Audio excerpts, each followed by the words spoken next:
Good morning, everybody, and welcome to another episode of Environmental Social Justice. I'm your host, Wendy Nystrom.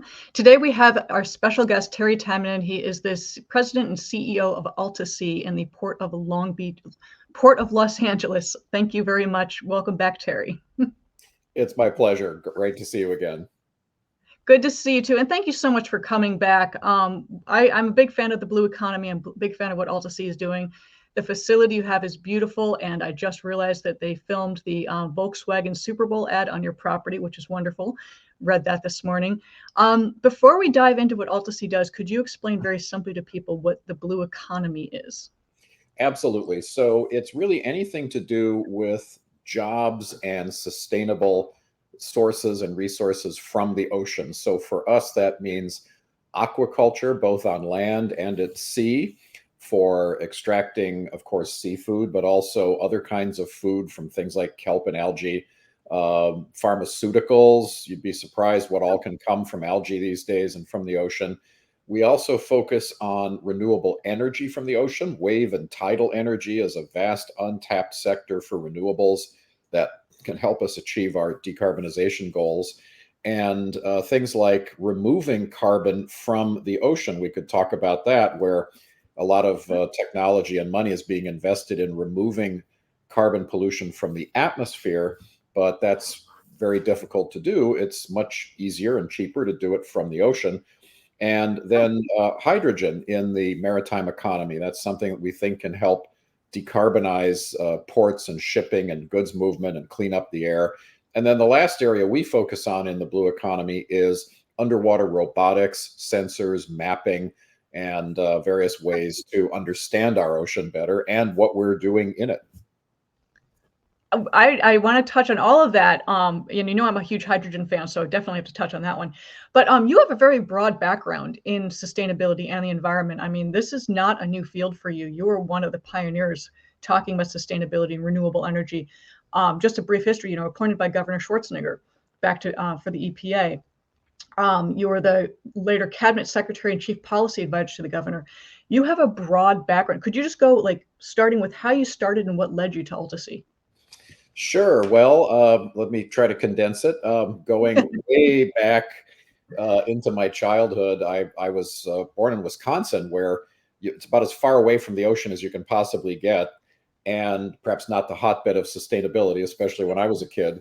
But I was fascinated by the undersea world of Jacques Cousteau and Sea Hunt, for those of your listeners who are old enough to remember that black and white television series.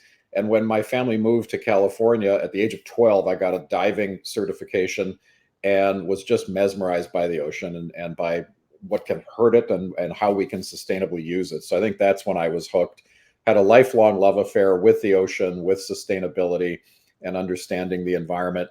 And then, as you mentioned, Governor Schwarzenegger appointed me EPA secretary. We had known each other for some time. By the way, he had a great Super Bowl commercial as well. It was a lot of fun. But then after that, worked a lot with investors in particular, trying to scale up these solutions to climate change, whether those are land-based like rooftop solar and electric cars, or whether those are based in the ocean, which people tend to forget 70% of the planet is covered by ocean. So we think that more and more of the solutions for food and fuel, as I mentioned, and so many other solutions, clean energy and so forth, will increasingly come from the ocean. You did spark a memory of mine back. I'm a Michigander, grew up in Michigan, so I get being from the Midwest and being far from the ocean. I did a tour in a local hospital as a volunteer, and they were treating wounds with seaweed. It was sterilized seaweed, and they said it worked better than anything else they've used. And this is going back a few years, guys. This was when I was in high school. So the fact that we have so many uses for the ocean and things from the ocean, it's not just wave energy, it's not just carbon sequestration. There's a whole myriad of things we can do. But I do want to focus, because we have a limited time, and I get it, there's so much that you guys are doing. AltaSea is doing a lot, not only with blue economy, but with energy. What you guys are doing with energy, people, when they think of renewable energy, they think wind turbines, they think solar power. A lot of people talk about offshore wind turbines. You guys are actually doing wave energy. And I'm not sure everybody quite understands what that means. Well, there's a couple different kinds. We helped to pass a bill last year in California, Senate Bill 605, that will help incentivize wave and tidal energy. So, tidal energy or even flow of river energy might be easier for most people to understand. You've probably even seen it going back to the Middle Ages, where there was a river or a stream, and a paddle wheel would go around, and that would create some sort of a grinder for food products, making flour and things like that. And then, of course, in more recent times, for making electricity. Well, now there's more high-tech versions that can do the same thing with moving water. And then with tides as well. Obviously, the tides come in and go out, and that creates a flow that can be harnessed. But the waves themselves, there's a great company called EcoWave, as an example, that mounts floats on existing breakwaters and jetties. If you think about a breakwater in a harbor, for example, it's designed to absorb the waves to keep them from coming in and smashing the boat. Right. So the power is already there. So this EcoWave technology mounts floats on the water attached to the existing breakwater. So that's less infrastructure you have to build. And those floats go up and down on the waves. And then there's a hydraulic arm that's going up and down with it. That arm, it's like a bicycle pump. It pumps energy into a tank on land. And then when you want the energy to be turned into electricity, you let the air or the hydraulic pressure out of that tank, and it spins a turbine. So you can have not only harnessing renewable energy from waves, but you can store it without using a battery. Oh, that is very cool because that's battery storage. That's a big issue with people, and how do we keep the energy going? This way, you're actually making it as you go. Another reason I'm a big hydrogen fan is you make it as you go. But so the energy aspect is phenomenal. But you've also mentioned and very useful. I mean, we need a diverse background in renewable energy. It cannot just be one form of energy. I've spoken about that for years. We need to be able to attend to everything. But you also talked about carbon capture. And some people, that's a relatively new term to them. I know some people have found it to be controversial, thinking that's just an excuse for petroleum companies to pump more. I personally don't feel that way. I think it's something we desperately need. Could you explain how that's used with the ocean environment? Sure. So many people may have heard of direct air capture, where there's efforts to pull our carbon pollution back out of the atmosphere. And it's done with giant fans that literally suck in air and then filter out the carbon dioxide. The problem is, because it's so diffuse, you have to process a lot of air, and that takes a lot of energy. So these projects are building solar farms or other renewable energy to power these devices. And then you're left with CO2 that you have to do something with that. Indeed, you've taken it out of the atmosphere, but now you have to stick it in the ground or do something else with it and hope it stays there. So it's expensive, it's inefficient. It only works in certain places where you can then pump the CO2 into the ground, and where it will stay there. So with ocean air capture, rather, or ocean water carbon dioxide removal, I should say, the idea is you take seawater, which is, of course, much more dense than air. So every unit you're processing, every gallon, has a lot more carbon in it than the air would. And you're pulling the carbon out of that, and then giving the ocean, as a result, more ability to absorb more carbon. So it's kind of like, imagine a sponge full of water. You're squeezing the water out, and then the sponge can absorb more water. And it's because, as I mentioned, the system is more efficient. It uses less energy, so it's cheaper in the first place. But one of the byproducts is hydrogen. So you can not only use the green hydrogen for especially things like the port, for cleaning up emissions in the port, but you can have another way of paying for the ocean carbon dioxide removal, which you wouldn't have with direct air capture. Where's the excess carbon going that you're squeezing out of that sponge? So the thing is, without getting too much into the chemistry of this, in the atmosphere, the carbon is still sitting there. So you're literally taking the carbon out of the atmosphere. In the ocean, ever since the beginning of the Industrial Revolution, about a third of our carbon pollution has been absorbed by the ocean. Mhm. And think of the sponge absorbing water. So that absorption has actually turned the ocean more acidic. We've actually gone a pH levels down where we're making the ocean more acidic. So this process is removing that acid. It's not literally taking the carbon out, because the carbon has already been dissolved into the form of acid. You take the acid out, you return water then that is higher pH, more alkaline, and that water then can suck down more carbon. So Excellent. it's kind of a two-step process instead of a one-step process, but you're harnessing nature to do much of the work for you. And a very efficient use of energy, I have to say, being able to just do that in a complete cycle over and over again. And a byproduct being hydrogen. I mean, I know the Port of Los Angeles is making leaps and bounds in trying to use more renewable energy, use less pollution, or rather generate less pollution. And for people who don't know, Port of Los Angeles, most of our goods come from, other countries. They go through that port. So it's large ships that come in. They have machinery that takes it off the ship, puts it on the ground. Trucks take it off. It's a lot of pollution generated, and we need to think about this differently and do things differently so we can be more less carbon central. On that, so AltaSea, I know you have many incubators within AltaSea. I've been to your facility. It's absolutely beautiful. Highly recommend people go check it out. What are some of the new developments you guys are doing over there? Well, first of all, it's really exciting. These 110-year-old historic warehouses that we've been operating out of are now being renovated. And May 29th, we're going to have a big public grand opening of the renovated space. The fact is, it'll actually be done in about a month, but we're going to take some time to move our tenants back in. We've been playing musical chairs and getting our researchers and our various blue economy technology companies out into temporary space, and now we're going to move them back in. And so that'll all be done by May, when we have a big unveiling. So we invite everybody to come May 29th. I will be there. Our website and for the details. And so that's really exciting, because now some of the tenants that have been waiting for the renovated space can move in. One of them is called Vertical Oceans. And as the name implies, it's vertically stacked tanks, about 20 feet high.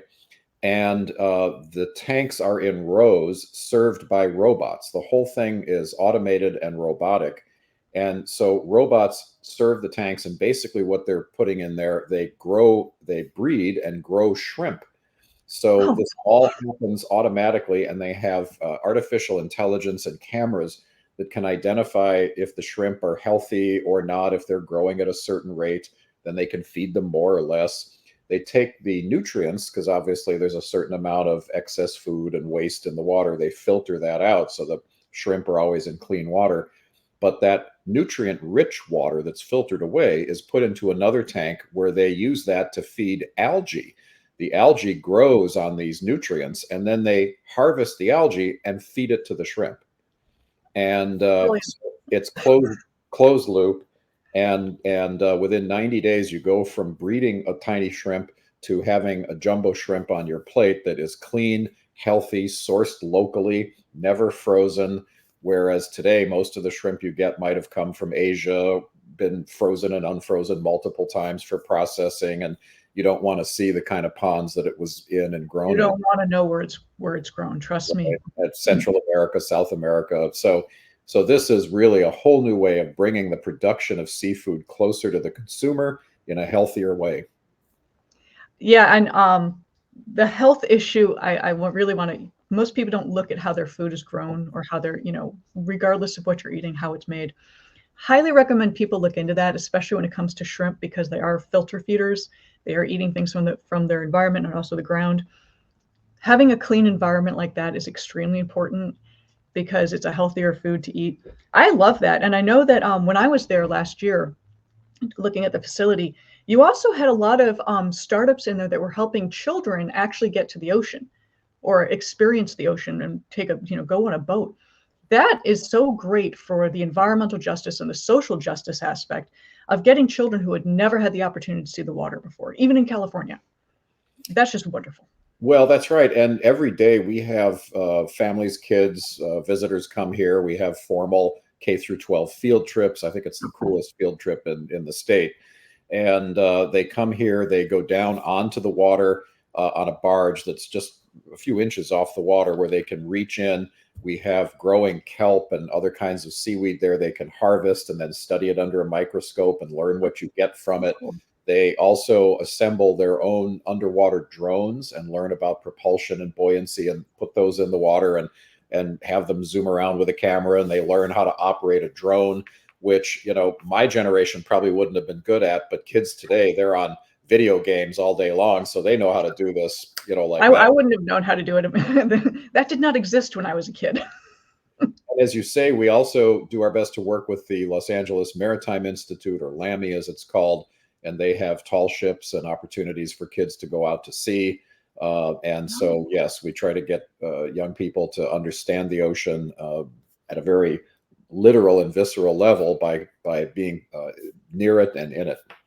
That's right. I remember meeting those guys when I was there, because they take children, actually, well, not just children, but children, young adults, out on the water on these ships, so they can actually, you know, experience what it is to raise the sail and actually work the anchor. And I'm not a sailor. I think I've exhausted my terminology right there, but maybe I need to get out on the water. I mean, I grew up in Michigan. You'd think I'd have some access, but I think it's great for everyone to have this experience, to know just how important our ocean and waterways are. Because, you know, when we talk about wetlands, that's the nurseries for all of this, you know, biological life. Talk about the ocean, acidification of the ocean. That's not a good thing. We don't need it to be acidified. We need to bring that pH level back down. These are important things that people just don't generally think of in their everyday life, that we need to make it more cognizant. That being said, you have your opening on May 29th. Any other events people should know about, or galas, donations, how could people volunteer? Well, thank you for that. Yes, online on our website, altasea.org, ALTASEA.org. There are ways to link to our volunteer coordinator and get involved here with being a docent, with helping out with our mission, with some of our tenants, people that volunteers might be most interested in. And then we have open houses.